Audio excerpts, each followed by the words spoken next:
Yes, good morning. Yes, good morning. Magandang umaga po sa ating lahat. And today is August 24. Yes. Ayan.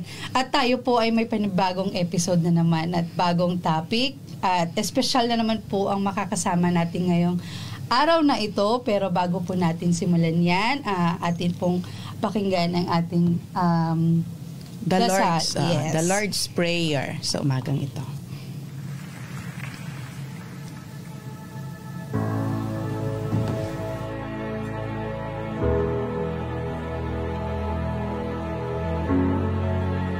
Sing together, Father in heaven. Father in heaven, holy is your name. Your kingdom come, your will be done on earth as it is in heaven. Our Father in heaven,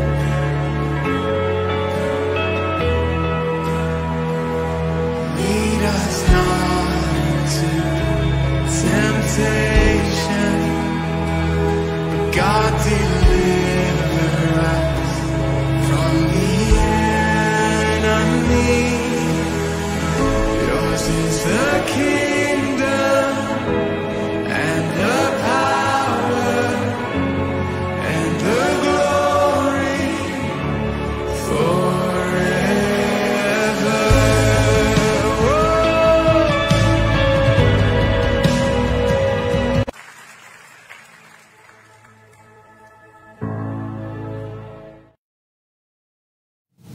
Amen. Amen. Okay, good morning po ulit sa ating lahat at welcome po sa aming panibagong episode dito po sa Agenda Uno, Spiritual and Moral Recovery Yes. Program po ng ating mahal na gobernador.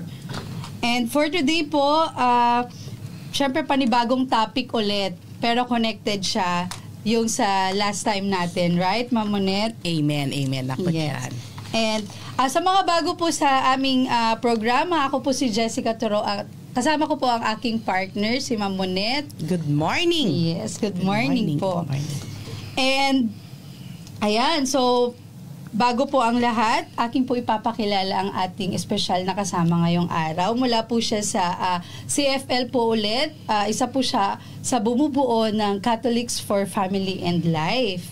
Good morning, Ma'am Marie Villar. Hi, good morning. Good morning, Miss Jessica. Yes, good morning, Yes. Ma'am. Good morning po. Morning. Can you hear me? Yes, po. Ma'am.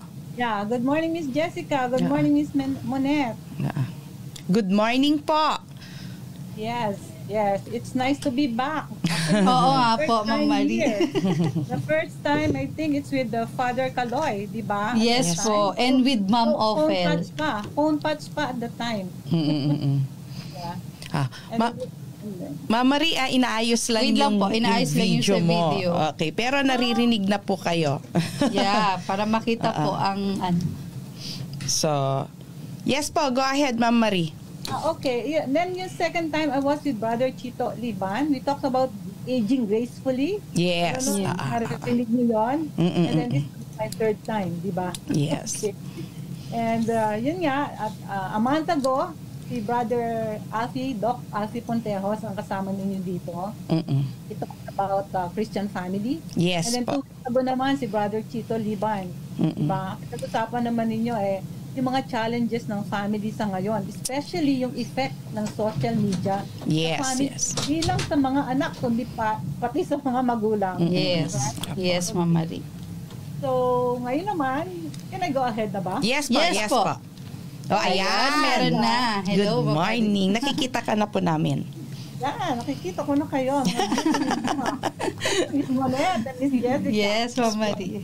Okay Anyway, po. so ang topic natin ngayon, yung bang paano naman kung yung our teens, no, lalo na yung mga anak natin teenagers, don't believe in God. How are we going to deal with that? Yan yung topic natin ngayon umaga. Medyo mabigat ba? Yeah. Medyo mabigat. Actually, itong topic na to, isa sa mga paksa na tinalakay namin sa aming community. At ito ay base sa isang article dun sa YouTube what's a parent to do when there's an atheist in the house? Okay. Yun nga, medyo mabigat. And I would like to start itong discussion na ito sa pamamagitan ng isang istorya, no? Istorya ng isang ina, a mother, a woman. She talked about her daughter. 24 years old yung anak niya. And itong anak na to, loves is staring at the stars. Tapos, tinitingnan niya yung pagbuka ng mga roses, no? Ng mga bulaklak. At ganun din, dreaming about attending art school. Parang she's crazy about dogs, she's crazy about drawing, pero never, not too crazy about this God thing. Okay? So, nung 15 years old siya, sabi niya dun sa mami niya, Mom, I don't believe in God. God does not exist. Well, yung mami naman niya, ang sabi lang, hindi siya nagpanic, hindi siya naging emotional. She just rolled her eyes and sabi niya, hindi pa tapos ang Diyos sa'yo. Thinking at that time na parang sa kanya, very certain siya, no? Na definitely this will soon pass, this wouldn't last long, kasi she would get over it. Kaya lang, 10 years later, wala. Yung persistent daughter niya continues to stand yung kanyang earthly ground na God does not exist. Science rules. Yon ang nasa isip niya. Okay? So ngayon, kagaya nung nanay na binanggit ko, nung storya nung nanay, pwedeng meron din tayong anak na ganito, no? Especially teenagers who say na they don't believe in God. Or minsan, kiklaim naman nilang naniniwala sila, pero they don't practice the faith or they don't even go to church anymore. Possible yan, di ba? May mga ganong cases. Yes. Correct? So, ngayon, may isang Catholic author, speaker siya, licensed psychotherapist, na nagbigay siya ng, nag-share siya ng mga tips, no? On dealing with non-believing teens. Based sa kanyang own experience. Alam niyo kung sino to? Si Roy, ano ba pangalan niya? Roy Petitfields. Roy Petitfields. Okay? According to Roy Petitfields, sabi niya, kapag ito na yung mga teens, no, they claim na siya ay atheist, meaning to say, hindi siya naniniwala sa Diyos, hindi nag-exist ng God, or agnostic, meaning to say, he doesn't care or whether may Diyos or wala, no? Parang dead ma lang siya about it. Normally, ano bang nangyayari sa parent? Siyempre magpapanik, no? At ang iisipin kagad ng parent, paano ko ba I've got to make my child believe in God? Kasi parang hindi siya makapaniwala na eto yung anak mo na lagi mo kasama, nagdadasal gabi-gabi, kasama mo sa simbahan. All of a sudden, ganito yung kanyang pananaw sa buhay. So ang tanong niya, where did they go wrong? Saan kami nagkamali? But then, Petitfields, iba yung kanyang pananaw dito. Base nga dun sa kanyang own experience. At sabi niya, ito yung magandang opportunities daw. This is opportunity para yung mga teens na ganyan. Isipin ko ano yung kanilang pananampalataya. Bakit ano yung kanilang pinapaniwalaan? Bakit itong pinapaniwalaan nila? At ano ba ang kahulugan ng lahat ng ito? Diba? Kasi yung author firmly believes na yung yung desire for God nakasulat na sa puso ng human heart. Bakit? Kasi, di ba, we are created by God and for God. So in other words, kung tayo nilikha ng Diyos, tayo ay para sa Kanya. Kaya nga siya walang tigil eh. Di ba, walang humpay siya na to draw man to himself. Correct? And then, minsan, ang sabi din niya, matatagpuan natin, pag tinignan nga natin yung sa Bible, yung sa Jeremiah, chapter 29, verse 13. Sabi, you seek me to find me. Okay? You find me when you seek me with all your heart. Yun ang paniniwala niya. Okay? Kaya with that, nagbigay siya ng mga tips, no? Kung paano natin kakausapin yung mga teens sa kanilang pananaw tungkol sa Diyos. Okay? Ang ganda. 8 yung tips niya.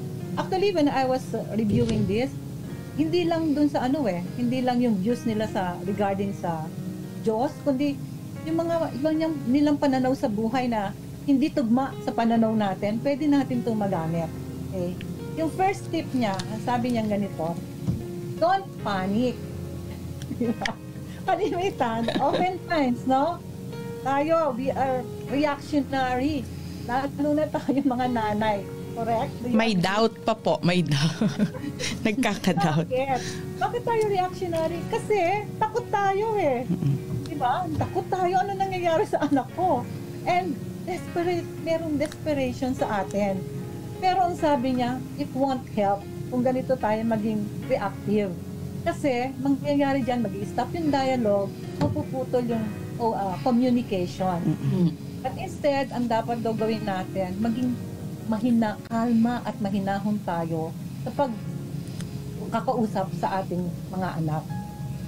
Sabagay, na-experience din natin yan, di ba? Parang guilty ako dyan, Sis Marie. Parang guilty po ako dyan.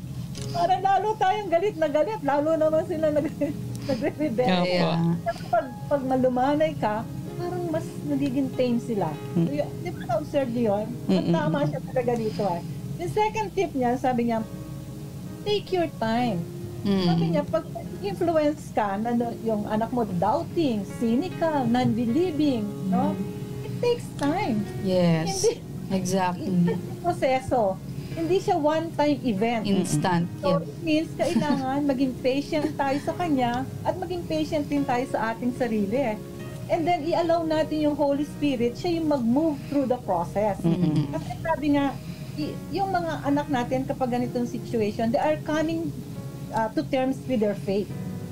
Kaya, syempre, ano yan eh, alam naman natin yun yung stage na talagang medyo gulo-gulo sila ba'y bata pa ba sila, matanda na ba sila, andun sila sa ganung stage eh, di ba? Okay. Number 3, validate them. Ano ibig sabihin ng validate them? Hindi naman, obviously, we don't think na it's okay for them not to believe in God, no? Pero sinasabi lang natin, dapat iparamdam natin sa kanila na it's okay naman na magtanong ka, it's okay na mag-explore ka, it's okay na rin na magkaroon ka ng doubt. Kasi kailangan nila yung malaman na yun yung safe space nila para sila maging honest. Yes, and more open, diba? Yes, correct. And in fact, siyempre yung God wants them to believe even more than we do. Diba? Siyempre gusto nila maniwala itong mga ito sa Kanya. Pero remember, ang Diyos hindi pushy at hindi rin siya demanding. Yeah. Diba? Instead, diba, patuloy niya tayong minamahal. Correct? Yes. Okay. And then number 4, sabi nga, be genuinely curious and allow them to save face. Ano ibig sabihin nun? Kailangan malaman ng mga teens na ito na sincere tayo, na gustong-gusto nating malaman ano ba yung nasa isip nila, ano ba yung paniniwala nila, ano ba yung gusto nilang nasa loob nila, na gusto nilang sabihin, no? Especially na yung mga belief na meron na sila without judgment. Okay? Siyempre, kailangan ipa-feel natin sa kanila na kung sabihin man nilang may doubt sila, hindi yung feeling nila pag sinabi nila, galit ka agad. Diba? Nakasignal ka agad yung especially yung mommy. Diba? Okay. So dapat nga, and critical to, sinasabing critical talaga tong portion na to. So dapat at this point, pag mga ganyan, let's stop trying to be righteous. At saka dapat hindi natin, stop defending our faith. Kasi hindi yun ang gusto nilang marinig. Yes. No? Ang gusto lang nila is, pakinggan sila, marinig kung ano yung pinagdadaanan nila. Okay? And then number 5, sabi dito, make church attendance a part of being in your family. Okay? Ibig sabihin nito, kung siya hindi naniniwala, hindi ibig sabihin they can skip mass, no? Yung mag-misa or Sunday worship, whatever yung sa mga ibang religion, di ba? Ang sinasabi nito, i-explain mo kung bakit ito ay family practice, no? Na kailangan nung pumupunta every Sunday sa mass kasi bahagi siya ng family eh. So kung bahagi siya ng family at ito yung practice ng faith ng family, dapat nandoon siya. And then pag nandoon siya, pray hard enough no? Matouch siya, ma-enlighten siya through the Eucharist at saka through also the sacraments. Okay? And then number 5 naman, number 6 na pala tayo. So, 6 na. Don't make them go talk to a priest. Kalimitan, sabihin natin ganyan.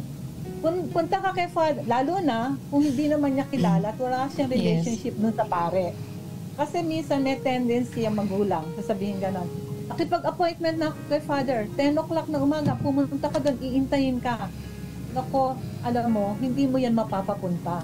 Kasi sa isip niya, ang mangyayari, kakausapin siya at pipilitin siyang maniwala kung ano yung, at palitan kung ano yung paniniwala niya as of that time. Ay hindi yun ang kanya kasing kailangan. Kasi mape-perceive niya na, naku, itong mami ko, itong mga magulang ko, mas importante pa sa kanila kaagad-kagad dyan, kesa maintindihan nila, ano ba itong aking pinagdadaanan? Kasi confusing time nila ito of their life Parang, they're trying to figure things out. Nandun sila sa ganung stage.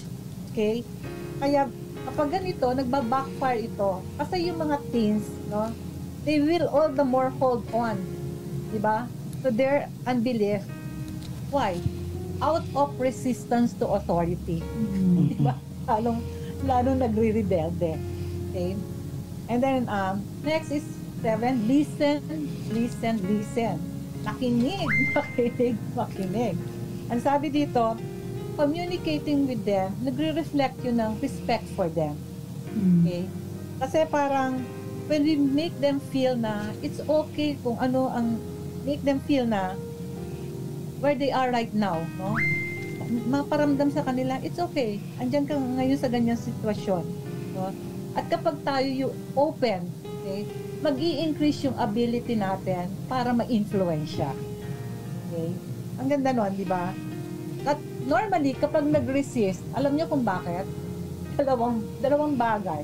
One, it's either na we haven't listened long enough, kulang ang time, parang napaspasan, or we haven't listened well. In other words, hindi tayo attentive sa kanilang sinasabi. Okay? Pero no, pag naramdaman nilang sila ay pinapakinggan, consequently, sila ay makikinig. They will listen. Okay? Exactly. And then the last one, yung number 8, ang sabi nga, be witness of God's love to them. No? Parang, of course, we write about about the existence of God and His love, pero allow them to discover God, no, by themselves. Paano? No? By our witness of unconditional love and grace. Then, i-share natin sa kanila yung mga blessings na binibigay ni God, yung mga answered prayers. Hindi parang pinipreach mo, kundi parang nagkukwento ka lang. No? Halimbawa, pwede mong i-share na sabihin mo, alam mo, salamat talaga sa Diyos. No? Talagang answered prayer. Kasi ilan kayo? 4 kayo. Ang hirap. Paano ko namin kayo mapagpapatapos ng pag-aaral? Can you just imagine? Bigla na lang ako may nakita. Sinabi sa akin, meron pala nag-o-offer na scholarship. Diba yung ate mo, pinatry ko. Nag-qualify siya, scholar siya. Ang laki-laking bagay. Answered prayer. Kasi gusto namin makatapos kayo. Diba? Yung mga ganyan. O kaya yung isi-share na gabi-gabi, araw-araw, hindi naaalis sa akin dasal na kayo bigyan ng proteksyon. Lalo na yung gabi na umuuwi, galing sa eskwelahan. Alam niyo naman ang panahon ngayon, di ba? Salamat sa Diyos, walang nangyayari sa inyo. Yes. Di ba? Ito ay malaking blessing para sa atin. Mga ganyang bagay, parang maganda na ikukwento. Yes. Hindi yung parang papaupuin mo, parang dinile-lecturean mo. Yeah. Parang pakwento lang yung gagawin. Okay? Sabi nga, beyond lip service, ang importante, mapakita natin that we really are sincere and committed in following Christ and the difference na nagagawa nito sa ating buhay. Amen? Amen. Amen. Okay, Amen. so ito yung mga tips niya. Kung titingnan mo in essence parang sinasabi lang, kapag meron tayong na ganyan ma-encounter na concern natin sa ating anak, lalo na sa mga teenagers, huwag tayo mag-panic. Yes. Kailangan, kausapin natin siya malumanay, kausapin natin siya mabuti, iparamdam sa kanila na nauunawaan naman natin kung ano yung pinagdadaanan nila, and we are here to support you, okay? At ipakita rin natin sa kanila na, lalo na kung hindi sila naniniwala sa Diyos, ipakita natin sa kanila at sabihin natin sa kanila kung gaano mahal tayo ng Diyos, kung gaano kalaki yung blessings na binibigay sa atin, at kung meron tayong mga hinihiling sa Kanya na bibigay sa atin para sa benefit ng ating family. Amen. Yes. Amen. So, yun lang pwede ko ma-share ngayong umaga na ito sa inyo. Parang kanina habang nagsasalita si Sister Marie, gumagawa ako ng mga points. Kaya nakaganyan ako. So, out of 8, ilan yun nagagawa mo at ilan yun? Ganun ba? Hindi, parang summary na po nung 8, Sis Marie. Hindi ko sinulat yung 8 kaagad kasi parang sapul na sapul lahat naman sa akin. Ikaw? Yeah, ako, yung sa akin lang, may mga nag-flashback lang. Kasi diba? Nakaka-relate ako as a daughter. Kasi wala pa naman akong anak na yung... Matigas ang ulo. Matigas ang ulo. Makulit pa ilang taon pa lang. Ako din po. Nasa part pa lang siya na tinatanong nasan si Papa Jesus.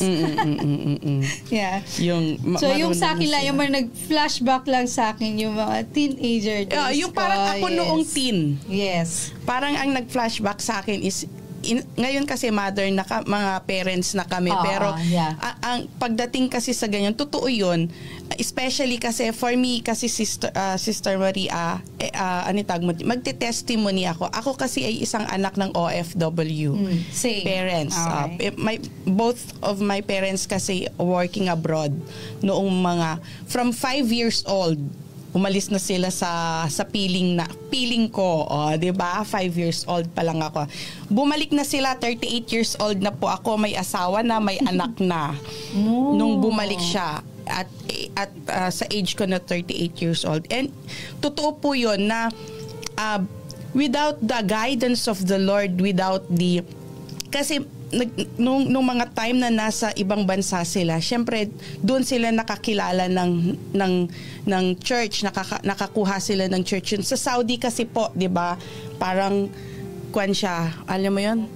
Seclude kasi din yung mga churches doon, ganon. So ang nakakatuwa, pagdating dito sa Pilipinas, talagang minomonitor nila ako na parang gusto nila akong lumaki sa church. Parang ganon. Pero ang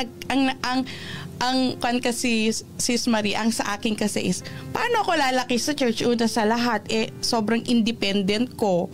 Tapos Manila pa ako nung high school ko hanggang college. Parang city agad. Oo, city kaagad ako. Hindi naman ako probinsya. Buti kung probinsya, namamanduhan ka. Yes. 'Di ba? Pero kapag nasa city ka na kasi at that young age nung high school ko na, para bang syempre mga kasamahan mo wild kuan pa po ako, exclusive for girls ako noon, La Consolacion. So lucky ako sa, 'di ba, Madre, alam mo 'yon, Agustinian Church kasi siya, ganun. So although doon kasi ako pinasok dahil nga syempre mag-isa ako dito sa Pilipinas, although laki na ako sa grandparents ko. Pero ang point ko doon, tama 'yun na kapag wala kasi din ang guidance ng pamilya mo, talagang you can do your own thing. Yes. Believing you have your own direction. You have your own decisions. Yeah. 'Di ba? Kahit sabihin nila na, Neng, Sunday ngayon ha, ay bukas Sunday mag-church ka. Oo ka lang naman ng pero hindi ka naman pupunta kasi wala naman yung magulang ko. Parang ganun. Walang magagalit walang titingin, ganun. Kasi pwede kang magsining, nag-church ako kahapon. Wala pang cellphone noon. Walang picture. Walang makakakita talaga sa'yo kung nag-mall ka pa. Malapit kami noon sa SM, SM Center Point. SM Center Point kami malapit. So, Santa Mesa yan, di ba? Santa Mesa, yes po, sister. So, parang sa akin is, nag-church ako. Dumiretso na ako sa mall. Parang ganon. Pero hindi ka naman talaga pumunta. Hindi naman talaga ako nag-church kasi ang sarap matulog kaya. Ang hirap-hirap matulog. Tapos yun. Kaya po totoo po yun, natamaan ako doon as nung teenage years ko talaga din po. Na kapag hindi ka din kasi pinuspusan ng guidance sa Panginoon, talaga mapapariwara ka. Pero dumating kasi dun sa point na ang magulang ko, na nakilala ko sila na sobrang strict, sobrang kapag may pag galit na, nagmumura na and everything. Pero because they shown me yung how to walk, alam mo yon, how to walk and doing by examples yung ginawa nila. Ako mismo nagulat sa pagbabago ng ugali nila, na parang pati kasi ako na curious ba na totoo ba na ganun ang Lord sa kanila dati. Kasi di ba po tayo may dati tayo dating ugali natin ganito. Kaya minsan kapag naging mabait ka, until now po Sis Marie, partner, kapag mabait ka, di ba kanyan naman, loko-loko naman yan. Parang yung past hypocrite mo, yung sasabihin sa'yo, hindi naman talaga ganyan yan Bakit pa holy na ngayon yan? Which is, may cousins, ganun sila. Nako, magpastora yata yan Pero yan, magpapastora, number 1 na chismosa yung batang yan. Yung mga ganun, yung past mo, yung sasabihin sa'yo. Diba? Pero with the help of the Lord, by seeing things sa mga magulang ko talagang, kung ikaw mismo, ano yung tawag mo dito, kung talagang curious ka, and hindi ako naniniwala doon sa mga sinasabi nila na kaya naging ganyan yan kasi yung environment niya. Naging ganyan yan dahil sa mga kaibigan niya. Kasi po, we can control ourselves. We can manage ourselves. Kasi kung talagang gusto mo. Pero kapag ayaw mo talaga, hindi ka naman talaga nila, kung talagang totoo ang kaibigan mo, hindi ka din naman nila mahahatak Kasi nung college, nung high school ako, may drug addict akong kaibigan, may pusher akong kaibigan. Alam mo yon, exclusive for nung college ako yon. Nung high school ako, exclusive for girls. Ang daming tibo. Magkakaiba kayo. Hindi, I mean to say, mayroon nang naniligaw sa'yo na tibo.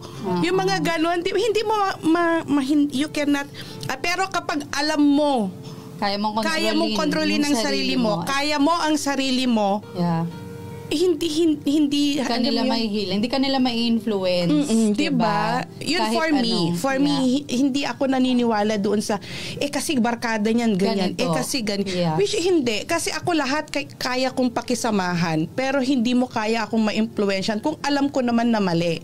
Pero kung kainan at outing, okay lang yan, sige go, diba? Pero kapag alam mong mali na yung ginagawa nila, pag cutting classes, yung ganon, ay hindi na. Kasi sayang yung pera. Ano yun? Malaki kaya ang allowance ko nung kasi abroad, tapos left and right pa. Sabi ko, papasok ako kasi, di ba, namomonitor ka doon. So, yun po, for me. So, yung sa akin naman, konting twist lang naman. Yung sa akin. So, pareho lang naman tayo na, both parents sa abroad before. Yung akin lang, ang pagkakaiba, lumaki ako sa environment na ang grandparents is, di ba, lagi ko nang inuulit-ulit yun. Yes. Lagi kaming dinadala. Ako, especially ako, lagi nila akong dinadala sa church. Kahit antok na antok pa ako, hindi ko alam kung anong meron sa church and all. Ang kasama ko sa mga pictures, mga senior citizen, yung mga, parang may grupo-grupo ang lola ko noon na yung may red pa silang ginagamit na and all ganon. So, lumaki ako na parang inexposed na ako into that environment. So, nung nagiging, yung teenager na ako, hindi rin lang ako na-push na, okay, mag-attend ka ng mass, ganito ka, o sabihin, holy ka, and all. Wala. Sobrang bad girl lang ate. Ako din naman. Hindi siya, pa kami, Catholic school din kami, pinag-ano ng parents. Tapos every Saturday, every Wednesday, meron kaming mass, every Saturday, ganyan. Kasi lagi ganun ang tsaka may religion class sa loob Yes, meron. Tapos yung values education, mga ganun, wala. Naman, hindi ka talaga, it is, totoo yon na kapag pinipilit ka sa isang bagay na hindi ka pa handa or yung hindi pa interesado para sa'yo, hindi ka talaga nila mahihila. Nasa sa'yo yan.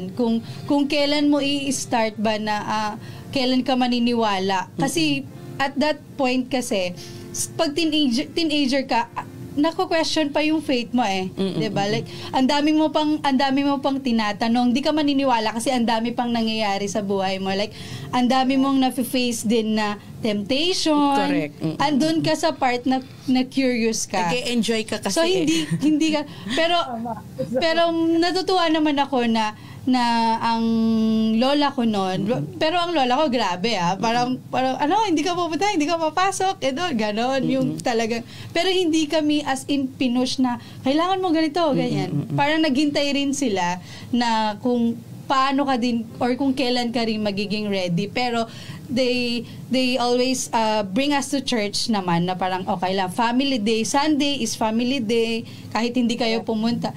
Noon, grabe, like, tricycle ka pa, papuntang Piat, gano'n, sumama ka lang kahit antok ka, kahit wala kang... Alas 4 pa kayo aalis. Yes, wala pang cellphone nun, pero kami ng ate ko, takbo dito, wala kaming pakialam kung anong nangyayari sa loob ng church, yung mga gano'n, Sister Marie. So, parang yun lang yung na-appreciate ko sa family ko na like, hindi naman sila na-measure kung anong religion ba, ano ba, kailan ka mag-i-start na maging mabuti or magiging mabuting mabuti ba? Mabuti talaga.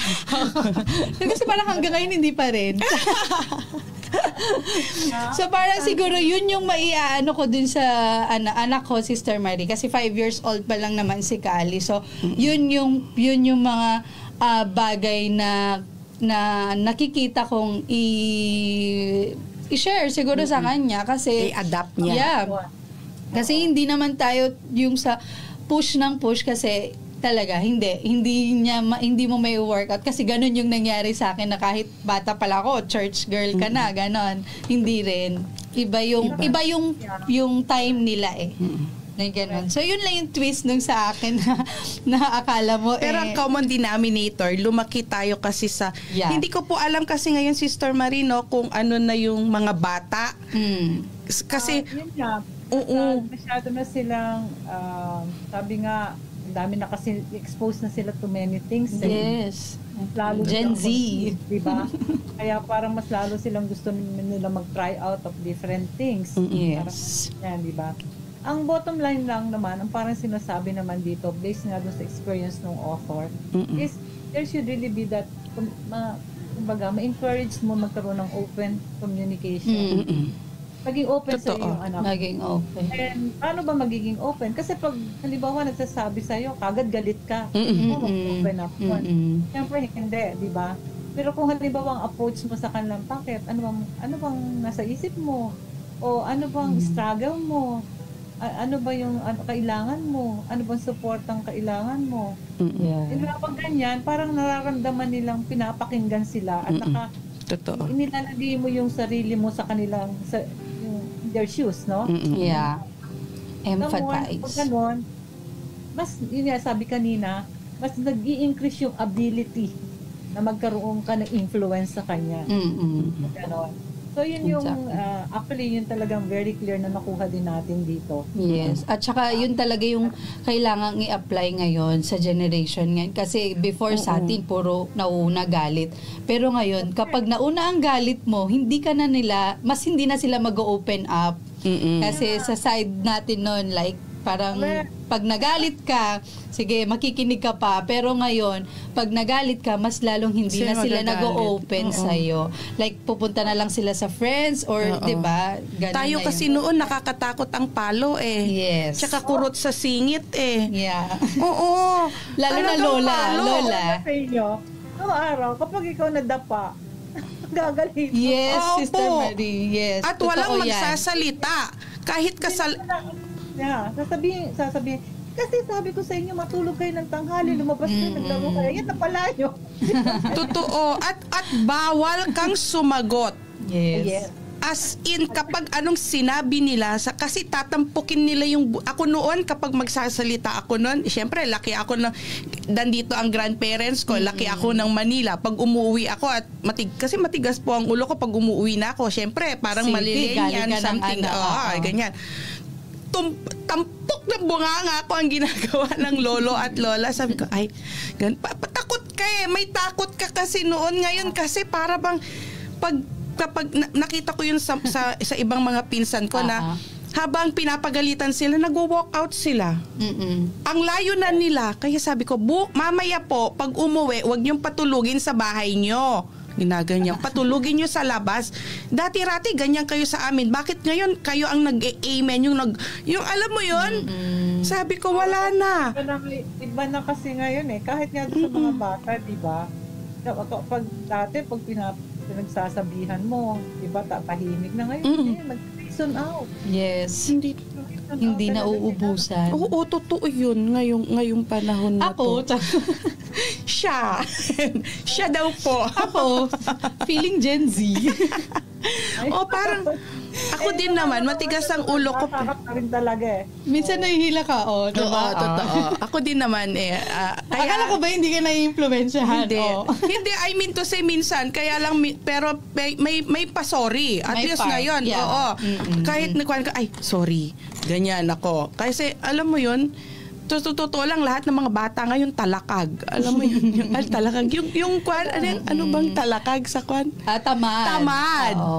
Meron pala tayong Tagalog na kasama. Ngayon ang mga bata kapag nadapa, sige, hospital ka agad. Diba? Nabukulan lang, hospital agad. X-ray ka agad. Yes. Samantalang sa atin nun, wala. Kahit dumudugo ng umuwi At saka kapag umiyak, cellphone ka agad bigay mo. Yes. Diba? Konting iyak lang, eto na phone. Ganyan na. Naha-high blood tuloy ako, Sister Marie. Pero sana lang, ang hirap siguro yung maka-encounter nga na yung anak mo sasabihin sa hindi ako naniniwala sa Diyos. Yun. Yes, talaga. Ang bigat-bigat nun talaga. Baka pag ganun na po, matnukan ko na siya. Parang ganun. Sana hindi umano kay Kali.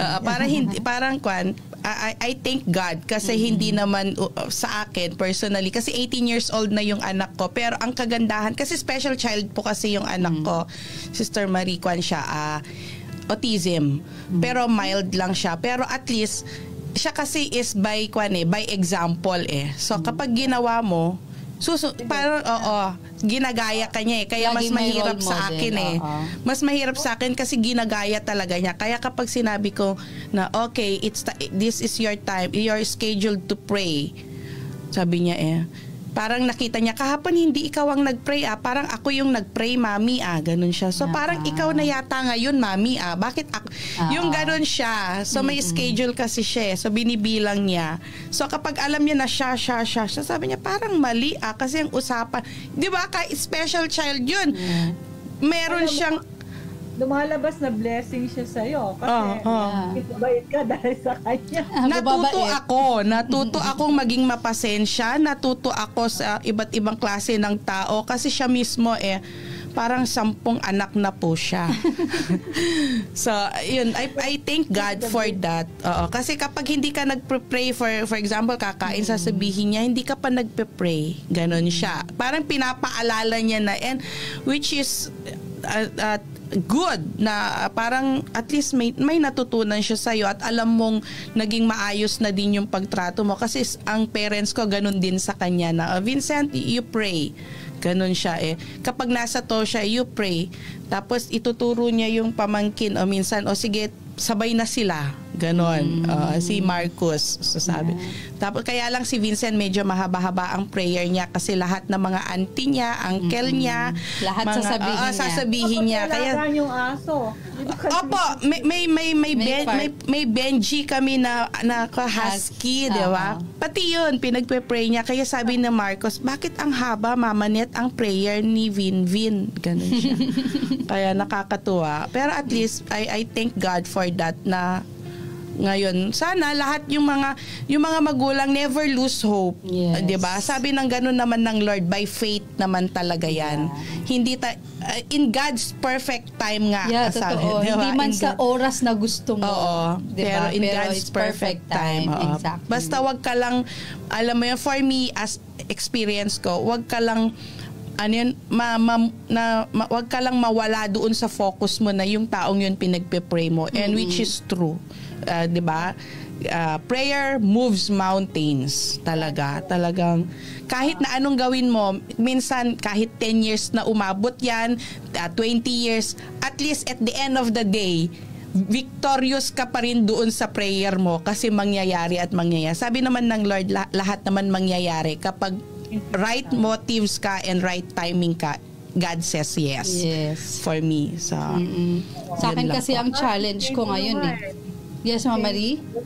St. Augustine nga, ilang taon pinagdasal ni Santa Monica, di ba? Kasi loko-loko din siya, di ba?